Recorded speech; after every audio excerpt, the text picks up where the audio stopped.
Cari pendidikan yang tak hanya mencerdaskan akal, namun juga menyejukkan hati. Di Al-Bahjah, ilmu dan akhlak berpadu membentuk generasi penerus bangsa yang unggul. Kini saatnya putra-putri Anda bergabung dalam penerimaan santri baru pendidikan formal Al-Bahjah tahun ajaran 1447-1448 Hijriah atau 2026-2027 Masehi. Kami menawarkan kurikulum terpadu dengan pendidikan formal berkualitas dan pendalaman ilmu agama sesuai tuntunan Al-Quran dan Sunnah. Nikmati lingkungan Islami yang kondusif, pembentukan karakter mulia, serta pembelajaran inovatif dari tenaga pengajar profesional dan fasilitas modern. Berikut pesan cinta Buya Yahya. Silakan Anda untuk bisa mendaftarkan putra-putri Anda ke kemenakan, anak saudara, anak kawan, dan seterusnya. Kapan Anda beritahu pada orang lain lalu orang mendaftarkan anak tersebut, maka Anda mendapatkan pahala.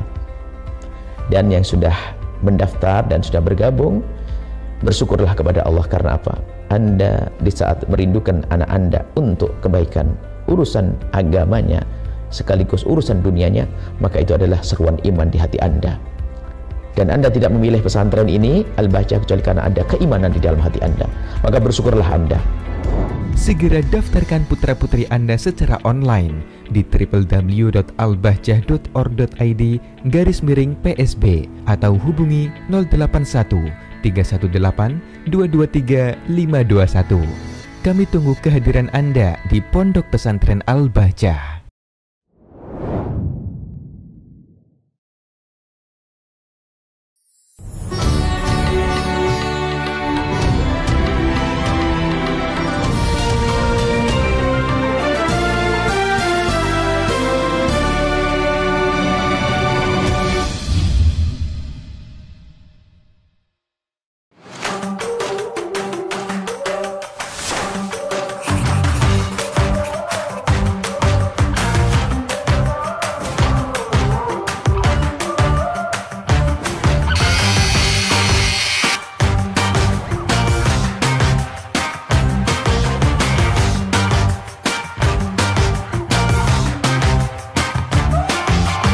Ini yang bikin bangga, bangga bersarung mangga.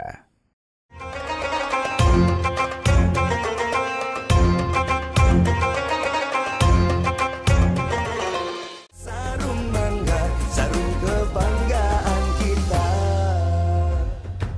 Bangga bersarung mangga. Bismillahirrahmanirrahim. Assalamualaikum warahmatullahi wabarakatuh. Alhamdulillah, nahmaduhu subhanahu wa ta'ala hamdan yuwafi ni'amahu wa yukafi'u mazidah. Ya Rabbana lakal hamdu kama yanbaghi li jalali wajhika wa 'azimi sultanik. Subhanaka la nuhsi thana'an 'alaika anta kama athnaita 'ala nafsik. Walakal hamdu walakal syukru 'ala dhalik. Allahumma salli wa sallim ala habibina sayyidina Muhammad wa ala alihi wa ashabihi wa tabi'ina lahum bi ihsanin ila yaumiddin. Allahumma ya Rabbana inna nas'aluka fahma ulama'ikal amilin wa ilhama awliya'ikas salihin. A'inna ala dhikrik wa syukrik wa husni ibadatik. Warzuqna ya Rabbana tabata qabla al-maut wa syahadata indal maut wal jannata ba'dal maut. Amma ba'd. Yang sangat kami cintai, kami muliakan para perindu kemuliaan, para pecinta baginda Nabi Sallallahu Alaihi Wasallam. Saat ini kita berada dalam penjabaran hikmah yang kita sudah sampai kepada hikmah yang ke-161. Bunyinya adalah hindari berbicara di saat amarah menguasaimu. Karena biarpun benar pembicaraanmu, kadang amarahmu menjadikanmu salah dalam cara menyampaikannya. Amarah memang tidak selalu jelek. Amarah yang tidak dibimbing dengan akal sama tuntunan agama, itulah amarah yang jelek. Sebab di sana ada amarah yang baik. Semisal di dalam peperangan kita harus marah dengan kezaliman yang terjadi, kekafiran yang disebarkan. Karena kezaliman maka kita membela kebenaran dengan marah. Amarah ini akan menjadikan seorang hamba mempunyai satu sifat yang agung, namanya sifat pemberani. Kalau pemberani itu marah, cuman marahnya di tempatnya, di tempat yang benar. Dan bukan berbicara ternyata, berperang.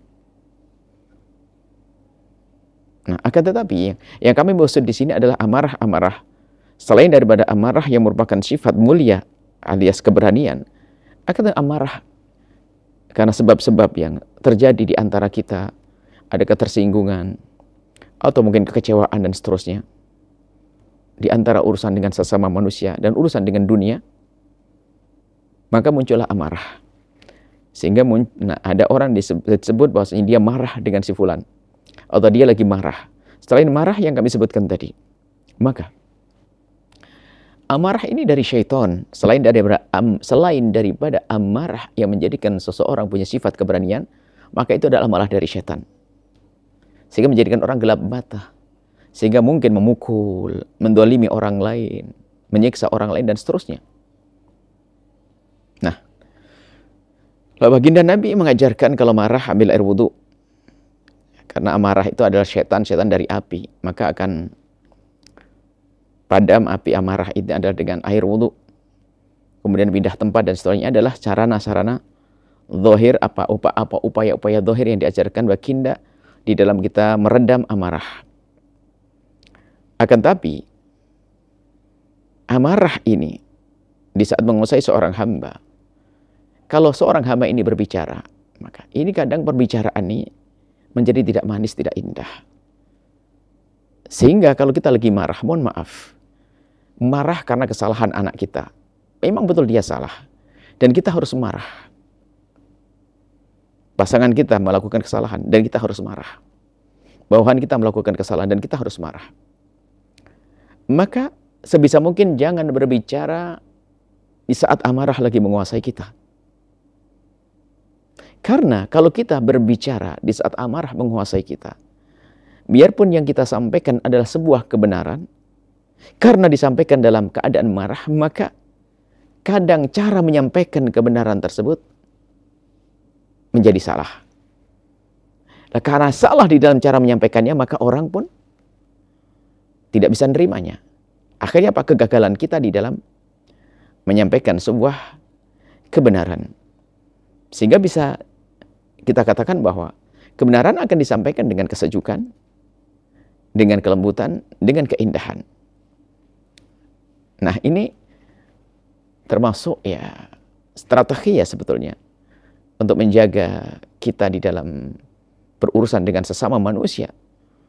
Jangan sampai kita dikit-dikit marah, kemudian kita mohon maaf berkomentar, memberikan reaksi dan sebagainya. Reaksi dengan kata-kata atau reaksi dengan perbuatan. Bisa jadi loh ya, reaksi dengan perbuatan itu sekalipun, di saat orang memberikan reaksi dalam keadaan marah, maka bisa jadi reaksi itu adalah satu pekerjaan yang menjadikan dia menyesal sepanjang masa. Termasuk kalimat yang diucapkannya. Nah, bisa jadi yang diucapkan adalah kalimat yang menjadikan ia akan menyesal sepanjang masa. Jangankan asal ngomong, kebenaran sekalipun, lihat, begitu jeleknya keadaan orang lagi marah.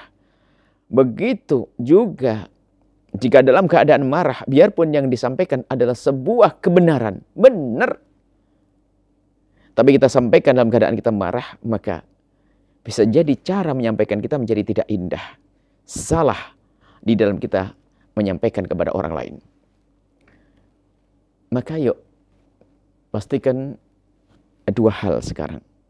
Ada saat kita memberikan nasihat kepada seseorang, mengingatkan seseorang. Ada saat ini namanya amar ma'ruf. Ada saatnya nahi mungkar. Antara amar ma'ruf dengan nahi mungkar ada proses dalam diri kita. Nahi mungkar dan amar ma'ruf. Ada proses dalam diri kita adalah pertama pengingkaran kepada sebuah kemungkaran. Dan ini menjadikan kita marah. Kemudian setelah kita marah, kita ingin menghentikan kemungkaran, maka ini perlu namanya cara, adalah hikmah. marah ini adalah untuk mendorong kita untuk melakukan perubahan, untuk menghentikan kemungkaran. Tapi di saat kita melakukan kemungkaran, maka kalau itu tutur kata dan sebagainya, hindari. Di saat kita berbicara dalam keadaan kita amarah masih menguasai kita. Sehingga perlu waktu sejenak, kita berhenti sejenak, minum, atau relax sesaat. Kemudian setelah itu kita akan memulai pembicaraan. Sehingga nasihat kita nanti menjadi nasihat yang masuk akal, tidak dikuasai oleh hawa nafsu dan amarah, kemudian juga didengar oleh orang lain sebagai sesuatu yang indah. Jangankan kok pakai marah, nada saja. Bukan marah, nadanya orang nada marah. Kita mempersilahkan orang duduk. Silakan duduk. Silakan duduk. Ini sangat berbeda dengan silakan duduk. Padahal di saat menyampaikan pun tidak dengan marah, hanya suaranya ini caranya. Apalagi di saat kita marah. Maka hindari di saat kita marah untuk nasihati anak-anak. Mohon maaf. Jika lagi marah, Anda jangan menasihati anak Anda. Nanti akan kemana-mana.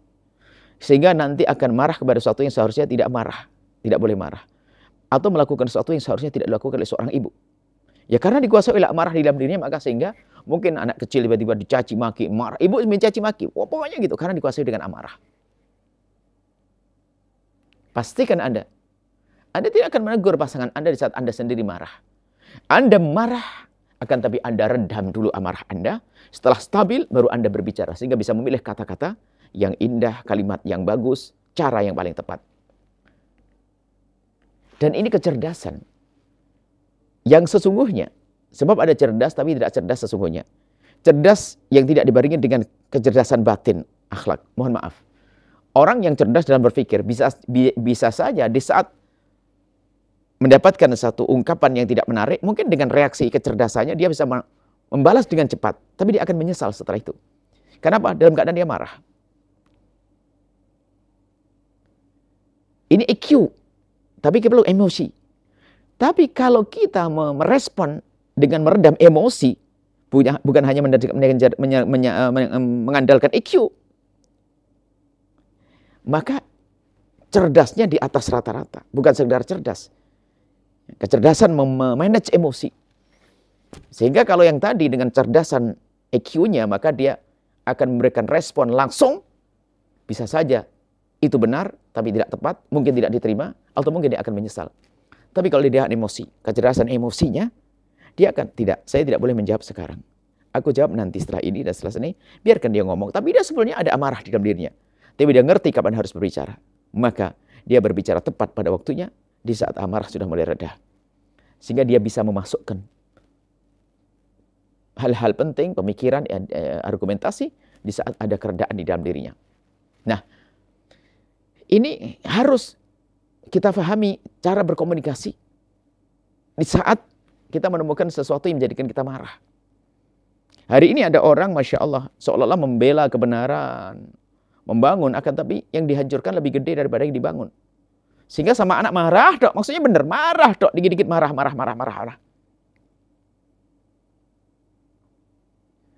Sehingga tanpa ia sadari, amarah, kebenaran yang disampaikan dengan amarah ini menjatuhkan, menjadikan anak mentalnya rusak. Dengan marah. Kenapa harus pakai marah-marahan? Sudahlah kalau marah, jangan bicara. Mungkin seorang ibu minta tolong kepada anak perempuannya. Nak, tolong bantu Umi nyapu ya. Ya Umi. Anak gadisnya nyapu. Membersihkan ruangan. Rupanya di pojok kamar ada yang tersisa kotoran. Apa sampah. Belum dibersihkan. Lah ibunya yang suka emosian. Kalau ngomong pasti, kalau berbicara pasti diomongi dengan amarah. Dia berkata, siapa yang nyapu tadi? Saya Umi. Coba. Padahal dia hanya pengen negur untuk menjadikan dia rajin di kedepan hari dan benar nyapunya. Cuman karena dikuasai amarah, apa ngomongnya? Siapa yang nyapu tadi? Saya Umi. Kalau nyapu yang bersih ya, kalau nggak bersih mending nggak usah nyapu sekali. Loh. Kenapa harus pakai kalimat kasar semacam itu? Biarpun benar, tapi tidak indah lagi. Karena apa? Dia dikuasai oleh amarah. Coba seorang ibu yang bisa meredam amarahnya terlebih dahulu, Kemudian lalu berbicara dengan anaknya. Siapa yang bantu nyapu Umi tadi? Saya Umi. Aduh, Masya Allah anak Umi solehah. Makasih sayang ya telah bantu Umi nyapu. Masya Allah ini. Oh, Masya Allah. Cuman sayang, kalau nyapu nanti jangan ditinggal dong yang di sini. Sampai sini semuanya ya. Nah, akan indah. Termasuk Anda dengan suami, Anda dengan istri. Kenapa harus pakai marah-marah? Pastikan hindari berbicara di saat amarah menguasaimu. Ingat, karena biarpun benar pembicaraanmu, kadang amarahmu menjadikanmu salah dalam cara menyampaikannya. Kalau cara menyampaikannya tidak elok, tidak indah, tidak bisa diterima. Akhirnya sia-sia, bahkan menjadi perang mulut nanti pada akhirnya. Hingga perang sesungguhnya. Baik, inilah yang bisa kami hadirkan pada kesempatan ini. Ayo kita harus bisa manage amarah kita. Jangan dikit-dikit marah. Kalaupun ternyata Anda dikuasai amarah, pastikan di saat itu tidak akan keluar jadi ungkapan-ungkapan, karena ungkapannya orang marah adalah caci maki. Biarpun kalimat baik caci maki loh ya. Sampai kayak, kalau sebetulnya, mohon maaf, pisuhan dalam bahasa Jawa itu, sebenarnya yang disebutkan kalimat baik, barang baik, tapi kalau diungkapkan dengan bahasa marah kan jadi marah. Hah? Binatang. Ada binatang yang najis mughaladah itu apa namanya? Babi. Yang bunyinya guguk namanya anjing. Yang lewat gorong-gorong kecil namanya tikus. Kan biasa. Tapi coba jika kalimat itu Anda sebut dengan nada marah. Jangan kau gitu. Panci aja. Kalau Anda ucap panci, jadi marah. Jadi tidak enak. Padahal urusan panci. Kenapa? Marah itu menjadikan kalimat yang semula biasa saja menjadi tidak indah. Maka hindari berbicara saat amarah menguasaimu. Sehingga coba kita mengangkat suara dengan menyebut binatang yang punya guguk. Gimana Quran? Atau najis berat, yang anjing, babi misalnya. Tikus. Binatang yang di kasur zaman dulu, ada kasur kapas. Itu di antara sela-sela benang jahitannya itu kan melengkuk ke dalam, itu biasanya ada binatang yang menggigit.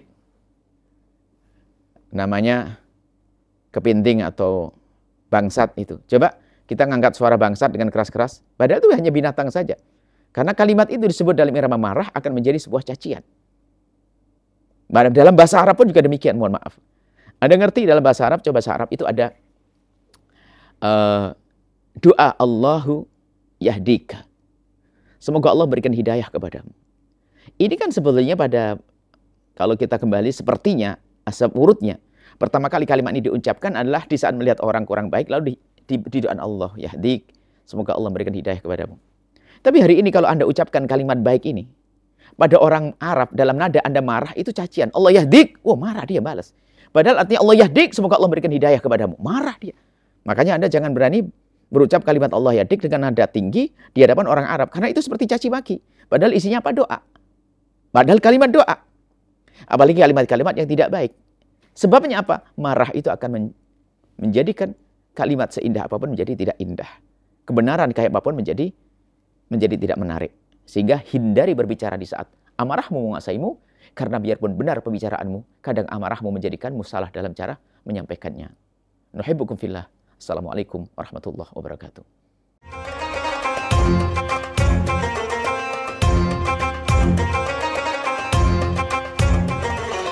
Sarung mangga, sarung kebanggaan kita.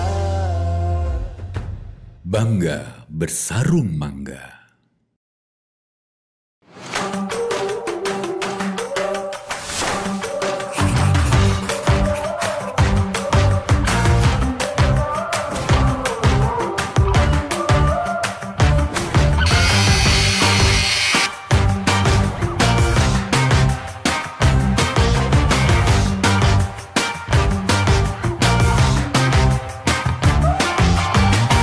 Ini yang bikin bangga. Bangga bersarung mangga.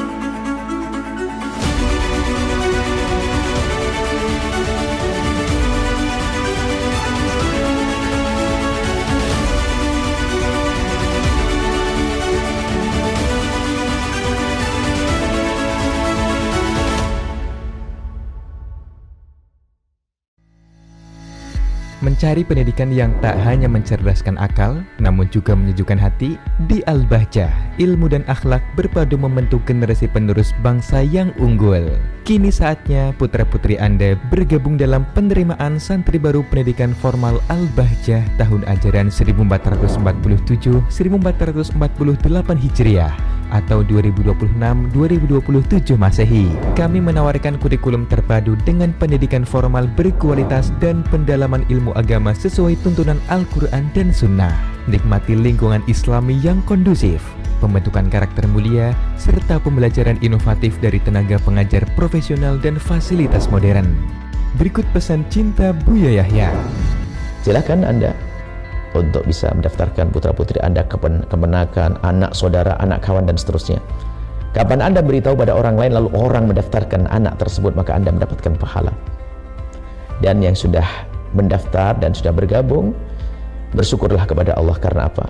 Anda di saat merindukan anak Anda untuk kebaikan urusan agamanya sekaligus urusan dunianya, maka itu adalah seruan iman di hati Anda. Dan Anda tidak memilih pesantren ini Al-Bahjah kecuali karena ada keimanan di dalam hati Anda. Maka bersyukurlah Anda.